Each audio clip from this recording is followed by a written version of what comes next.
இல்லை ரொம்ப எக்ஸ்ட்ரானரியாக இருந்துச்சு.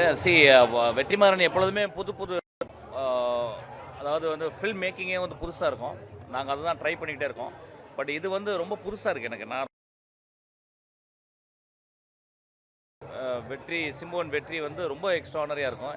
எனக்கு தெரியுது அதில் வந்து எனக்கு ஏன்னா ஒரு ஃபில்ம் மேக்கராக இன்னொரு ஃபில்ம் மேக்கருடைய என்ன ஆஸ்பயர் பண்ணியிருக்காரு, என்ன என்ன பண்ண போகிறான்னு தெரியும். எனக்கு கதையும் தெரியும். எனக்கு ரொம்ப நல்ல கதை, இன்ட்ரெஸ்டிங்கான கதை.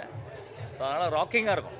நல்லா புதுசாக இருக்கும். நீங்கள் இது வரைக்கும் சிலம்பரசன் இந்த மாதிரி ஒரு ஒரு ஒரு பார்த்துருக்கவே மாட்டீங்க.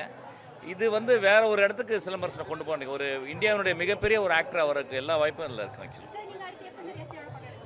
எப்போ வேணால் எடுக்கலாமா, இந்த இருக்காரு, அது ஒன்றுமே பிரச்சனை இல்லை. ரொம்ப நாளாக பேசிட்டு இருக்கோம், கதையெல்லாம் சொல்லியாச்சு, ஓகே ஆயிடுச்சு. அது எப்போன்னு ஃபிக்ஸ் பண்ணணும், ப்ரொடியூசர் யாருன்னு ஃபிக்ஸ் பண்ணணும்.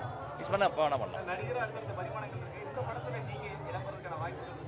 இந்த நான் சும்மா ஒரு சீனில் வந்து ஒரு டீ கொடுக்குற மாதிரி இருந்தால் கூட நான் நடிப்பேம்மா. வெற்றி கூப்பிட்டு சார் கூப்பிட்டாருன்னா என்ன வேணால் பண்ணுவேன். ஆக்சுவலி எனக்கு ஒன்றுமே இல்லை.